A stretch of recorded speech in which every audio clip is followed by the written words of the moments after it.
వారం నుంచి ఉన్నాడు వీడు హాస్పిటల్లో. అర్ధరాత్రి భర్త నిద్రపోతున్నప్పుడు పరిగెత్తుకుంటూ వచ్చి చూసేటంతటి బంధం. ఇది ఏదో బంధం కాదు. ఈ బంధానికి నాకు తెలిసిన పేరు పేగుబంధం అంటాను.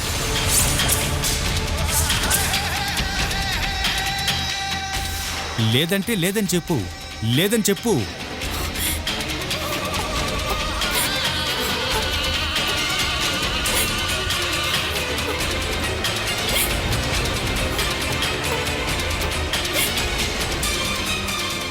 పాత విషయాలు గుచ్చి గుచ్చి అడగను. నీకు తెలిసిన రేంజ్కి అన్ని విషయాలు నాకు కూడా బాగా తెలుసు.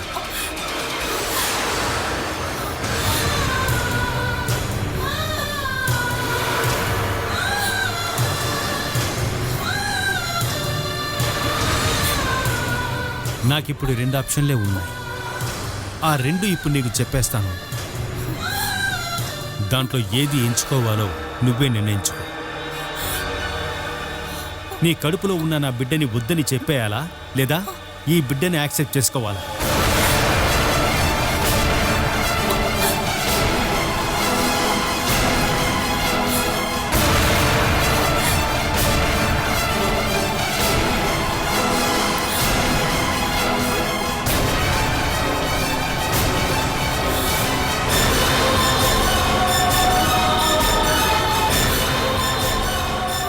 నాకిప్పుడు ఈ తప్ప వేరే మార్గం లేదు.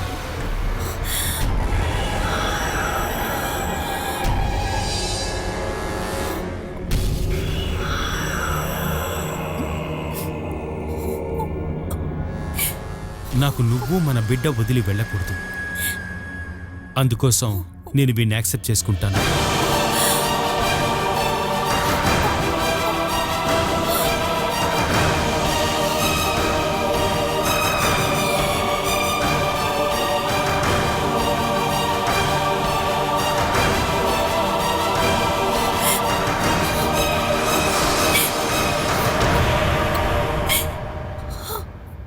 ఈ రోజు నుంచి వీడు మన బిడ్డ.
వీడిని తీసుకొని మన ఇంటికి వెళ్దాం. ఇకపైన వీడు అక్కడే ఉండబోతున్నాడు.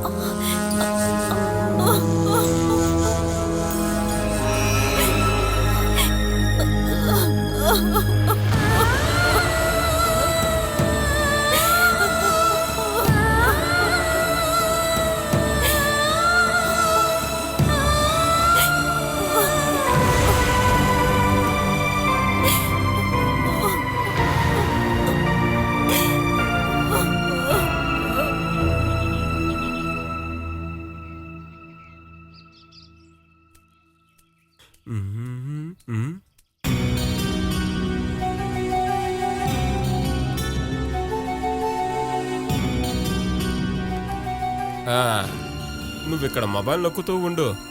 నీ భార్య తండ్రి ఉన్నాడు కదా శశిధర్, వాడు నీ ప్లాన్ అంతా చెడగొట్టేశాడు. నాకు అసలు కూతురే లేదని శశిధర్ అందరికీ చెబుతున్నాడు. అది నీకెలా తెలుసు? నేను ఆ పోలీస్ స్టేషన్కి వెళ్ళి విషయం అంతా తెలుసుకొని వచ్చాను. అక్కడ దొరికిన న్యూసే. ఇకపైన తన గురించి వెతక్కండి, తను నాకు అవసరం లేదని ఊళ్ళో మొత్తానికి చెబుతున్నాడట. ప్లాన్ అంతా వేస్ట్ అయిపోయింది. ఏమేమో అనుకున్నాం. కోటేశ్వర్ల అమ్మాయి, చాలా డబ్బు, అంతా నాశనం అయిపోయింది.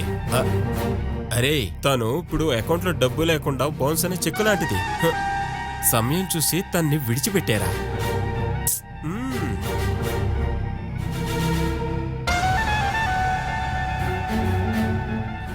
అలా చెప్పినా కూడా తండ్రికి బిడ్డకి ఉండే బంధం పోతుందా? ఏయ్, అదే కదా నేను ఎంతసేపు నీతో ఆ? చెప్తున్నాను.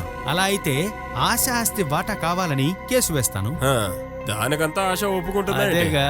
హ, మ్మ్. ఏమండి ఏమైంది? నాకిలాంటి కూతురే వద్దని మీ నాన్న చెప్పేశాడంట. తన ఆస్తిలో నీకు వాటా లేదంట. నాన్నగారు ఏం చెప్పినా ఆ ఆస్తికి ఒకే వారసురాలు నేనే. దానికి వాళ్ళు ఒప్పుకోవాలి కదా. ఒప్పుకుంటారు, లేకపోతే నేను కోర్టుకి వెళ్తాను. దానికి నేను ఏమైనా చేస్తాను. ఆ, అబ్బ, ఆ, ఆశ, మీ నాన్న నిన్ను నీ కూతురే కాదు అన్నందుకు కోపం వచ్చింది. అందుకే కేసు గురించి మాట్లాడాను.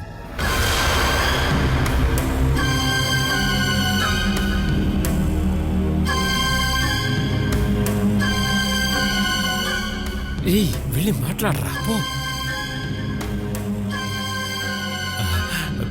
నేను మీ నాన్న ఆస్తి కోసం కాదు నిన్ను ప్రేమించింది, పెళ్లి చేసుకుంది. మీ ఆస్తిపాస్తులేమీ మనకొద్దు. వాటి కోసం కోర్టుకు కూడా వెళ్ళొద్దు. మనం ప్రశాంతంగా జీవిస్తే చాలు. అది అలా కాదండి, మనకి దక్కాల్సింది మనమే తీసుకోవాలి.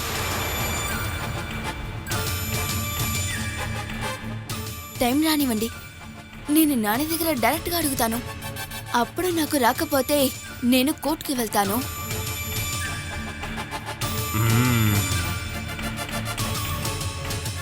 1-2 కాదు, 10-20 కోట్లు. అది ఎలా వదులుకోగలను? మీరు వద్దు అని చెప్పినా కూడా నాకు కావాలి. అరే వదిలిపెట్టొద్దురా, గట్టిగా పట్టుకో. తను ఇప్పుడు ఒక బంగారు నిధిరా. ఏ కారణం చేత చెయ్యి వదిలిపెట్టుకో.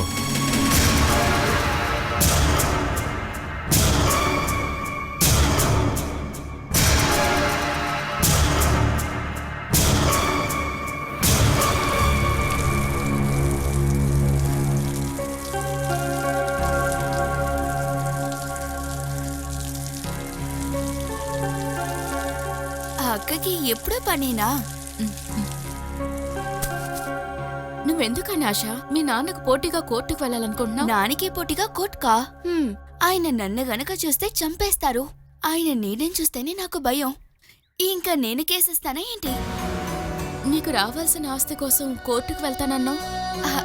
అదా, నాన్న ఆస్తి అంతా అది నాకే. సుమేష్కి నా మీద ఎంత ప్రేమున్నా ఆ ఆస్తి మీద ఆశ ఉంటుంది.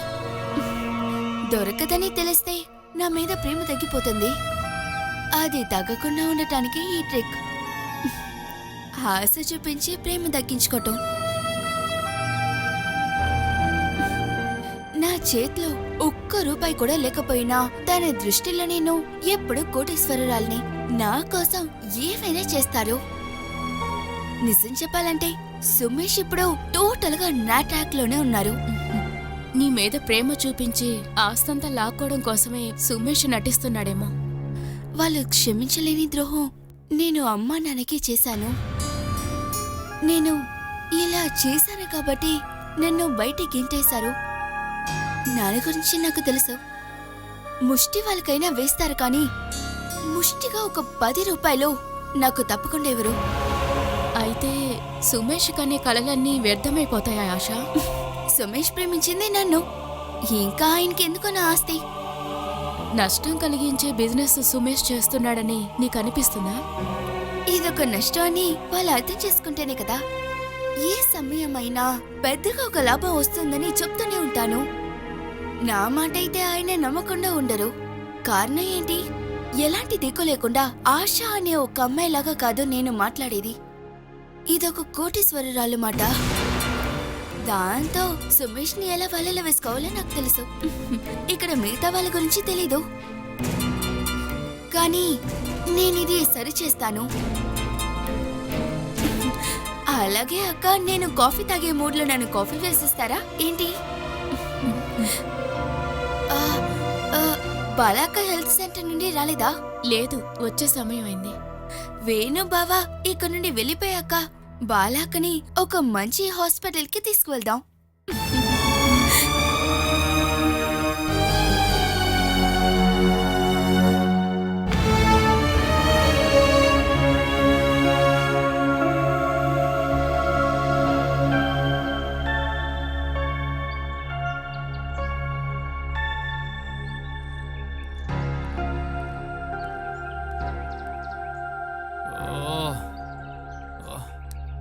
ఎవరిని చూద్దామనే వెనకాల ఎంత మెల్లగా నడుచుకుని వస్తున్నావు? ముందు త్వరగా నడు. నేనేమైనా ఒలింపిక్స్లో నడవడానికి వెళుతున్నానా ఏమిటి? నేను నెమ్మదిగానే నడవగలను. నిన్ను చూసిన లేడీ డాక్టర్ ఏం చెప్పిందో తెలుసా? నీకు ఏ ప్రాబ్లం లేదంట. ఒక్కసారి చూడగానే ఆవిడికి అర్థమయ్యింది నాతో వచ్చిన మనిషికే ప్రాబ్లం అని. ఏంటి వేళకులంగా ఉందా? నిజమే చెప్తున్నాను. నాకు బీపీ చూడ్డానికి వచ్చిన మేల్ నర్సుని ఇష్టం వచ్చినట్టు మీరు మాట్లాడగానే మీ గురించి అర్థమైంది. అయితే నేనేం చేసుంటాలే? కాంపౌండర్స్ అని చెప్పుకుంటూ వచ్చి ఎవడెవడో నీ ఒంటి మీద చెయ్యేస్తుంటే నేను చూస్తూ ఊరుకోవాలా? నా వల్ల కాదు, నేను భరించలేను. వద్దు, ఒక ముళ్ళకంబి కొని నా చుట్టూరు చుట్టండి, ఎవరు నా దగ్గరికి రారు. వాళ్ళు తాకలేదనేదే నీ బాధ. ఈ ఛాన్స్ యూజ్ చేసుకోవడానికి నువ్వు ఒంటరిగా వెళ్తానని చెప్పావు కదా. వేణుగోపాల్, మీరెంత పెద్ద కోట కట్టినా ఒక ఆడది అనుకుంటే తను ఉన్న చోటుకే వస్తారు.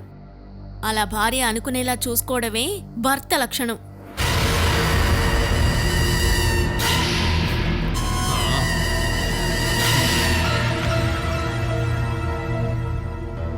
మామా, ఇక్కడ చేపలు మాత్రం కాదు, ఇక్కడ పక్షులు కూడా బాగానే ఉన్నాయి. ఏం చేద్దాం, మన అదృష్టం లేదు. ఎవరు మాట్లాడకుండానే వెళ్ళిపోతున్నారు.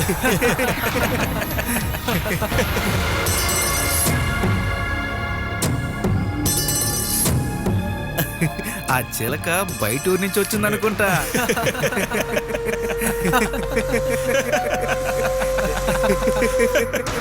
ఈ రోజు వీడు అంత తెలుస్తాను చూడు. మీరు ఆగండి. రోడ్లో ఇలా చాలా మంది ఉంటారు. అందరి మీద వెళ్ళి పడాలనుకుంటే మీకే కష్టం. రోడ్లో వెళ్లే వాళ్ళు నోరు మూసుకుని వెళ్ళాలి. ఇలా ఆడవాళ్ళందరినీ కమెంట్ చేస్తే నేను ఊరుకోను. అయితే వెళ్ళి గొడవ పడరండి. గొడవ పెద్దదై పోలీస్ కేసు అయితే నేను పోలీసులకి మీరే ప్రాబ్లం అని చెప్తాను. రండి వెళదాం. రమ్మంటున్నానుగా. ఎంతసేపు నుంచి చూస్తున్నా ఒకటే కనిపిస్తుంది. అది కరెక్టే, కానీ కానీ చూడలేము. రండి, రమ్మంటున్నానా?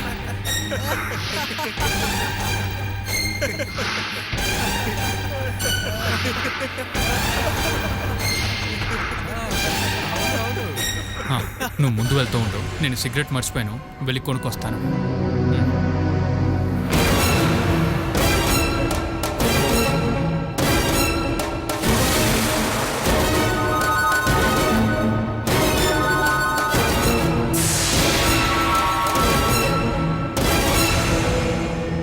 వస్తున్నారా? ఎక్కడి నుంచి వచ్చారా మీరంతా? రోడ్లో వెళ్ళి ఆడవాళ్ళని కమెంట్ చేశారంటే మీరు ఎవ్వరూ తిన్నగా ఇంటికి వెళ్ళలేరు. జాగ్రత్త. నువ్వే ఇక్కడ పోలీసా? మేము వెతుకుతూ ఉన్నాం. ఎందుకు? ఇక్కడ మాకొక సమస్య క్లియర్ చేయాల్సి ఉంది. ఓహో, ఏంట్రా నీ సమస్య? మీరేరా నా సమస్య? ఏయ్, మర్యాదగా ఇక్కడి నుంచి బయలుదేరండి, లేదా మనుషుల్ని పెట్టి కాళ్ళు చేతులు వెరక్కొట్టిస్తాను.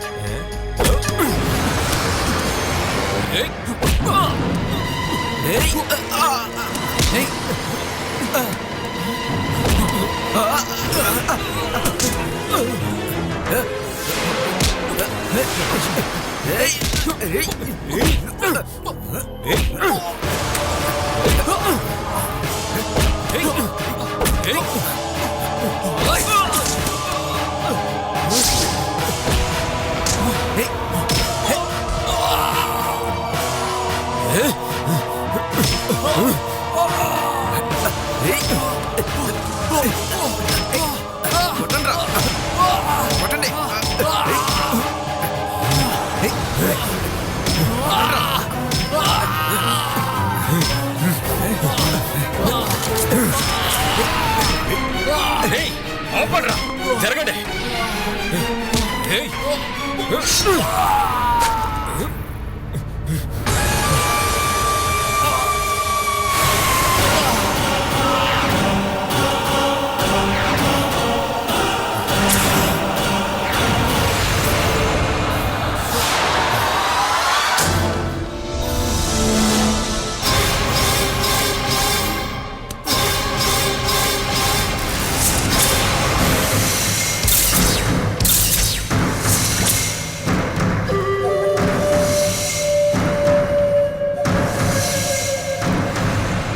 రే ఇక్కడ ఉంటే సమస్య అవుతుంది, తీసి బోట్లో వేసేద్దాం. రండి రండి సరే, రండి, పట్టుకోండి. పట్టుకోండి. త్వరగా ఎదుర్కోండి. చూసి రండి.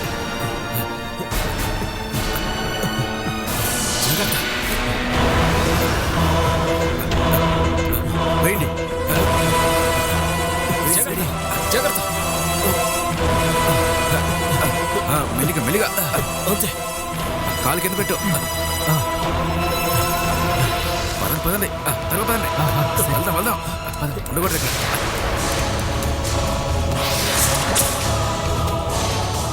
ఇక్కడే చావని, ఇక్కడి నుంచి పారిపోదాం మనం. లేకపోతే హత్య చేసినందుకు జైల్లో పెడతారు. త్వరగా రండి.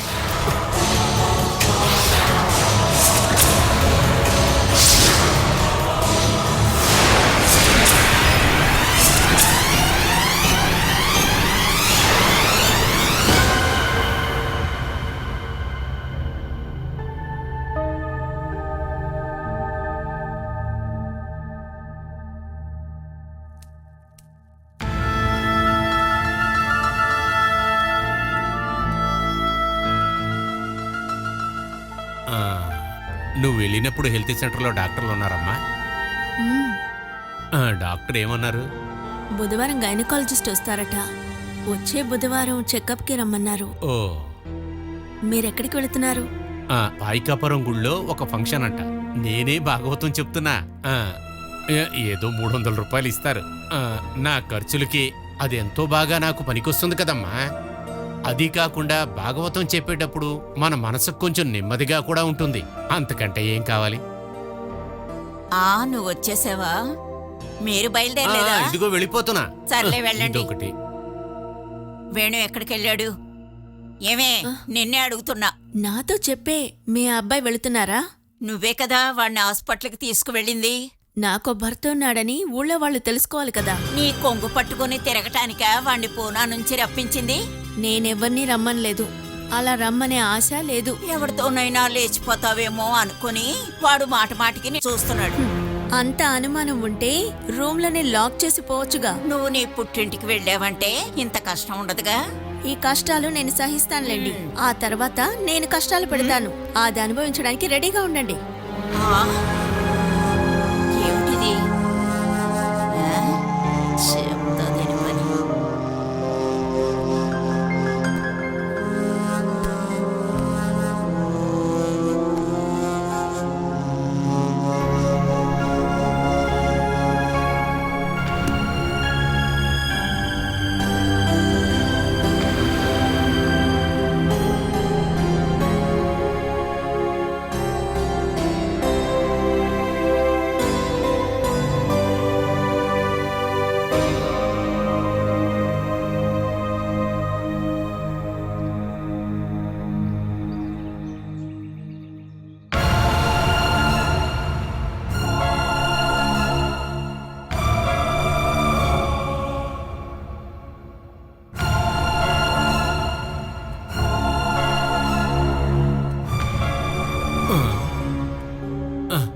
ఈ పంకజాక్షి గాడు ఎక్కడికి వెళ్ళాడు? రే పంకజాక్షి, ఓయ్! వీడు ఇక్కడి నుంచి నన్ను తీసుకెళ్లేటట్టు ఏం కనపడతలా. రే పంకజాక్షి, ఇక్కడ ఉండకుండా ఎక్కడికి పోయావురా? నేను కొంచెం అర్జెంటుగా వెళ్ళాలి. ఎంతసేపు నుంచిరా నీకోసం నేను వెతుకుతూ ఉన్నాను. సర్లేండి, మా అయితే 5 నిమిషాలు అయి ఉంటుంది. అంతకు ముందు అయ్యి ఉంటే మీరు ఊరంతా ఏకం చేసి గందరగోళమే చేసేవాళ్ళు కదా. నువ్వు ఊరికే కబుర్లు చెప్పకుండా బోటు తీరా. అదండి. దేవుడా,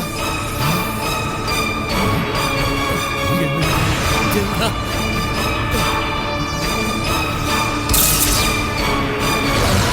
దేవుడా, వేణు, వేణు, దేవుడా, ఏం జరిగింది? వేణు, ఏమైందిరా? రేణుని ఎవరు పొడిచేశారు? త్వరగా వెళ్ళి ఇంట్లో చెప్పేసిరా. దగ్గర దగ్గర వేణు, సురా, వేణు, కళ్ళు తెరురా వేణు. అరే పంకజాక్షి, తొందరగా బోటు తీరా. వేణు, వేణు లేకరా వేణు. రే వేణు ఏమైందిరా? అరే తొందరగా పోటు తీయండిరా. రేయ్ వేణు, వేణు, రే వేణు. ఏళ్ల తరబడి గుండెల్లో నింపుకున్నటువంటి నా ప్రేమని మీరు చెప్పారని చంపేశాను. కోటీశ్వర్ల అమ్మాయి అని చెప్పి పెళ్లి చేసి ఇంటికి తీసుకొచ్చారు కదా, మీ గౌరవం బాగా పెరిగింది కదా. బుద్ధిమంతుల్లా మీరు చెప్పిందంతా విన్నందుకు చివరికి నాకు దొరికిందేంటి? ఎటువంటి నిర్ణయం తీసుకోలేనటువంటి ఒక భయంకరమైన పరిస్థితి నాకు ఏర్పడింది తెలుసా నాన్నా? అదేగా నా బతుకు. ఈ రోజు నుంచి నేను మారి బతకబోతున్నాను.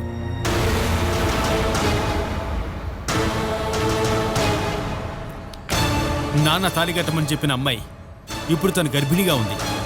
తన కడుపులో ఉన్నది నా బిడ్డ. ఇప్పటి వరకు నేను ఒక మంచి భర్తగా, మంచి తండ్రిగా, మంచి కొడుకుగా ఉండలేకపోయాను. నాన్న బాధ్యతైనా సరే తీరుస్తాను. పెళ్లికి ముందే ఇంకొకటితో తిరిగిన దాని వల్ల అక్రమ సంబంధాలు పుట్టినవాడు ఇప్పుడు తనకి పుట్టబోయే బిడ్డ నీ బిడ్డేనని నమ్మకం ఉందా? నేను మీ బిడ్డనని మీకు నమ్మకం ఉందా?